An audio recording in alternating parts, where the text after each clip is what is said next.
Hello my dear friends, I hope आप सभी ठीक होंगे। आज मैं आपके साथ शेयर करने जा रहा हूँ सीबीएसई के बारे में विशेष जानकारी। जो सीबीएसई के 10th 12th क्लास के बच्चों ने बोर्ड एग्ज़ाम दिए हैं उनके अच्छे ही जा रहे होंगे। पर अगर मैं कहता हूँ किसी सेंटर पे आपके साथ कुछ गड़बड़ी हो रही है और आप उसे ऑब्जर्व कर रहे हैं, पर आपको पता ही नहीं कैसे करें, उसके लिए कैसे कंप्लेंट करें, क्या करें, नेक्स्ट स्टेप क्या लें, आप ज़्यादा से ज़्यादा अपने स्कूल को इन्फॉर्म करते हैं।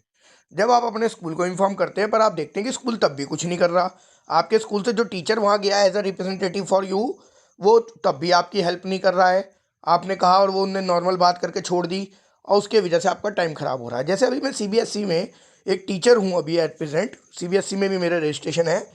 तो मैं जब सीबीएसई में देख रहा हूँ कि हमारे बच्चों के साथ जिस दिन फर्स्ट और सेकंड डे गए, तो 10th वाले बच्चों के साथ एक मिस हैपनिंग हो गई कि उन्होंने 10 बजे पेपर रीड कर, बच्चे को सेंटर पे बैठने का प्रॉपर क्लास के अंदर 9:45 का टाइम है स्कूल के अंदर, 10 बजे क्लास तक बच्चे पहुंच जाएं, 10 बजे और 9:15 बजे बच्चों को पेपर मिल जाना चाहिए रीडिंग के लिए, तो ताकि 10:30 तक वो पढ़ सकें। अब हुआ क्या, जब 10 बजे वो शीट मिलेगी आंसर शीट बच्चों को वो फिल करने के लिए, तो 10th के बच्चों को ज़्यादातर पता तो होता नहीं, सारे बच्चों ने मेरी वीडियो तो देखी नहीं होगी, कुछ ही ने देखी है। ठीक है। अब हुआ क्या, जब वो सेंटर पे पहुंचे और सेंटर पे बच्चों ने ऑब्जर्व किया कि 10:30 बजे उनको पेपर रीड करने के लिए दिया जा रहा है, कंपेयर देन वो करने के लिए, उसके बाद भी उन बच्चों से पेपर दोबारा कलेक्ट किए गए कि गलत कोड बट गए, और उन बच्चों के और 20 मिनट खराब कर दिए। बच्चों ने बताया जिस सेंटर पे वो पेपर दे रहे हैं, हमारे सर हमारे आई कार्ड पे तो सीबीएसई की गाइडलाइन लिखी है कि आप स्मार्ट वॉच कैरी नहीं कर सकते, आप कोई डिजिटल थिंग यूज़ नहीं कर सकते, आप नॉर्मल वॉच भी कैरी कर सकते हैं, वैसे नॉर्मल वॉच भी अलाउ नहीं है क्योंकि वहाँ आपको एग्ज़ाम हॉल में वॉच लगी मिलेगी। अब देखिए कितनी मज़ेदार बात है, जब बच्चे वहाँ पहुँचे एग्ज़ाम हॉल में, तो मैं आपको ये बागपत की बात बता रहा हूँ, बागपत रीजन की। और बागपत इस टाइम मेरठ रीजन के अंदर आता है, नोएडा रीजन के अंदर आता है, ध्यान रखिएगा। सीबीएसई के अकॉर्डिंग रीजनल सेंटर है इनके, उसके अंडर ये नोएडा सेंटर के अंदर आता है। और हमारा जो बागपत का सीबीएसई का हेड ऑफिस है वो मेरठ है, और मेरठ जो आता है नोएडा हेड ऑफिस के अंदर, ध्यान रखना ये बात। अब बच्चों ने बताया सर वहाँ तो घड़ी भी नहीं है, क्योंकि बच्चे अपना 3 घंटे को वाइजली जब भी यूज़ कर पाते हैं जब बच्चों को ये पता हो घड़ी कहाँ रखी है, मतलब कितना टाइम चल रहा है, अभी कितना 15 मिनट रह गया, 20 मिनट रह गया, बजाय टीचर बार बार बोले तो बच्चा परेशान होता है। तो बच्चे क्या करते हैं, अपने आप सेल्फ मेंटेन करते हैं कि 1 घंटे 1.5 घंटे मेरा आधा पेपर हो जाना चाहिए, अगले 1 घंटे मेरा कितना पेपर रह गया, 15 मिनट रह गए, 10 मिनट रह गए। बकाया स्कूल की तरफ से बेल भी दी जाती है, पर बच्चे खुद ही, जो अच्छे बच्चे होते हैं वो टाइम को मैनेज करते हैं, आंसर राइटिंग को इसी हिसाब से मैनेज करते हैं।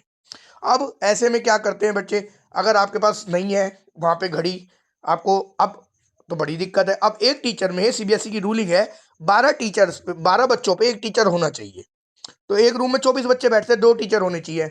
बच्चों ने बताया सर वहाँ एक मेल टीचर था, एक फीमेल टीचर थी, उन्होंने इतनी बात करी, हम डिस्टर्ब हो रहे थे, हमने कई बार कही, वो चुप नहीं हुई। मैंने कहा अच्छा। उन्होंने ये भी बताया 2 मेल टीचर अगले दिन आए नेक्स्ट पेपर में, वो भी खूब बात करने लगे, सबकी बुराई कर रहे थे, फलानी बात कर रहे थे, ये है वो है। मैं कोई बात नहीं। अब ऐसे में बच्चे करे क्या, अपने स्कूल आके कह सकते हैं, स्कूल वाले उनके कोऑर्डिनेटर से बात कर सकते हैं, प्रिंसिपल से बात कर सकते हैं, वाइस प्रिंसिपल से बात कर सकते हैं, मैटर शांत हो जाता है। ऐसे में बच्चे, आप अपने लेवल पे एक्शन ले सकते हैं। आपको पता होना चाहिए, मैं भी सीबीएसई में टीचर हूँ, आपने देखा होगा सीबीएसई के जो रूम्स हैं जहाँ एग्जाम हो रहे हैं, सीबीएसई के स्पेशल गाइडलाइन है सेंटर के लिए, सेंटर को 5 लाख रुपया मिलता है एक स्कूल को पेपर कराने का। जो भी स्कूल सीबीएसई का सेंटर बनेगा उसको 5 लाख रुपीज मिलते हैं पेपर कराने के लिए ओवरऑल, सिर्फ अरेंजमेंट्स देने के लिए। ठीक है। अब ऐसे में जिस रूम में वो बच्चे बैठ रहे हैं वहां पर कैमरे की रिकॉर्डिंग होगी उस 3 से 4 घंटे की प्रॉपर, 9:45 से लेकर 2:45 तक की रिकॉर्डिंग होगी, और उस रिकॉर्डिंग को स्कूल को 2 महीने तक स्टोर करना होगा। सीबीएसई की प्रॉपर गाइडलाइन है। और तो और सुनिए, not only recording, voice recording वाले कैमरे भी मांगे गए हैं ताकि बच्चे डिस्टर्ब ना करें। ऐसा होता है कई बार जब कुछ बच्चों का रिजल्ट रुक जाता है किसी भी वजह से, तो ऐसे में बच्चों को बहुत दिक्कत आती है।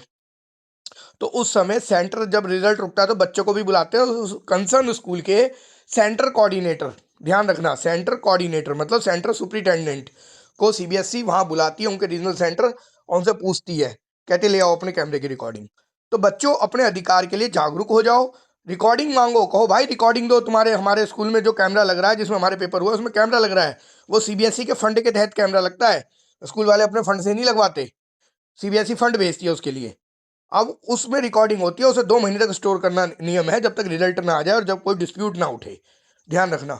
तो आप उस रिकॉर्डिंग मांग सकते हैं, सीबीएसई को ईमेल करेंगे विजिलेंस डिपार्टमेंट को, सीबीएसई डायरेक्टर को। आजकल ईमेल का जमाना है, ईमेल करेंगे तुरंत आपको जवाब आएगा और एक्शन होगा। और स्कूल को वो रिकॉर्डिंग देनी पड़ेगी। अगर स्कूल नहीं देगा तो स्कूल डीबैरिड हो जाएगा, और ऐसे स्कूल डीबैरिड होने पे स्कूल के ऊपर 20 लाख रुपए का जुर्माना है और 25 लाख रुपए का भी जुर्माना है, और नेक्स्ट टाइम से वो सीबीएसई का सेंटर भी नहीं बनता है। अगर स्कूल में पीने का साफ पानी नहीं है उसकी कंप्लेंट कीजिए।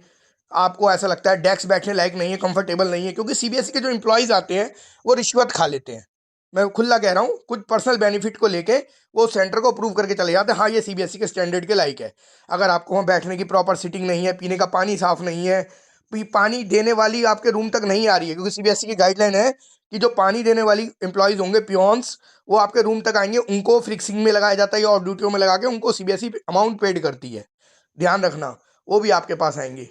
हाँ, ये ज़रूर है कि आपको 1 घंटे के लिए नहीं भेजा जाता वॉशरूम वगैरह वाटर के लिए, किसी को ज़्यादा चाहिए तो।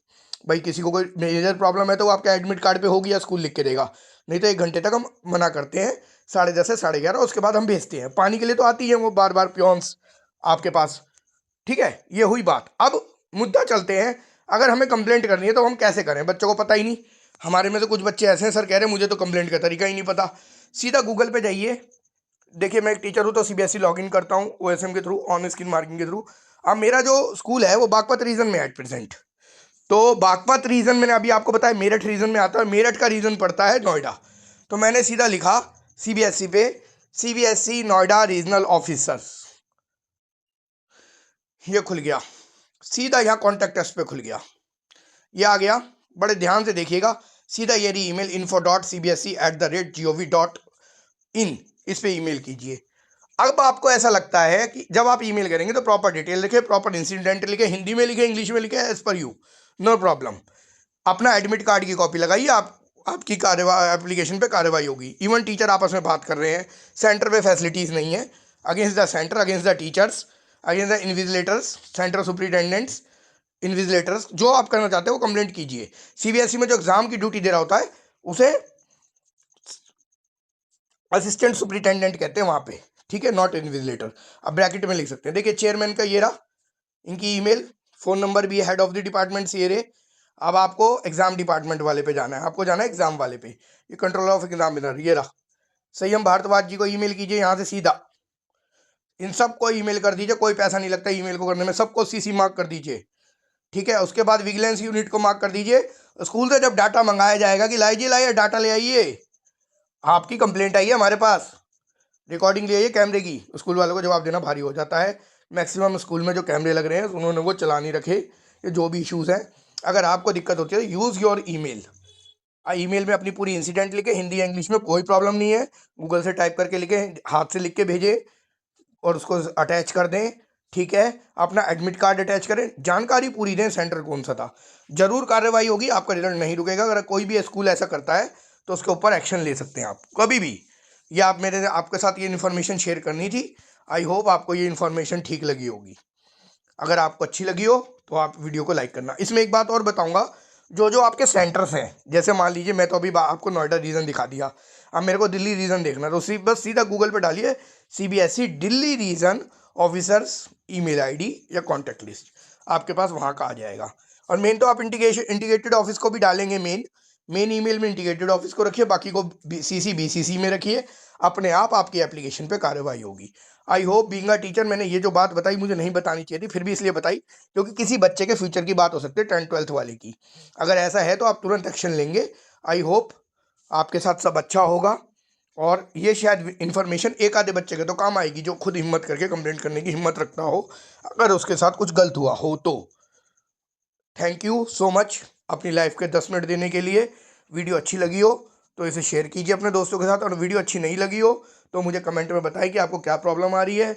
अगर और मेरे चैनल को सब्सक्राइब करें और अपने दोस्तों के साथ शेयर करें, ज़्यादा से ज़्यादा सीबीएसई 9th वाले बच्चों के साथ, 11th वाले बच्चों के साथ, ताकि वो नेक्स्ट ईयर इस तरह की दिक्कत फेस करे तो सेम डे ईमेल डाल सकें। क्योंकि स्कूल जैसे बच्चों पे पेनल्टी होती है, यूएफएम का केस बनता है, तो स्कूल पे भी केस बनता है, पर बच्चों को अपने राइट्स पता नहीं है। तो मुझे लगा आज ये वीडियो आप लोगों के लिए फ्रूटफुल हो सकती है, इसलिए मैंने शेयर करी। आई होप आप सभी लोग जो 10वीं 12वीं के देख रहे हैं, जो पास आउट भी देख रहे हैं, वो 9th 10th 11th 12th के बच्चों के साथ शेयर करेंगे, ताकि वो अपने राइट्स के लिए अवेयर हो सके और अपना बेनिफिट ले सके in future. Thank you so much for watching this video.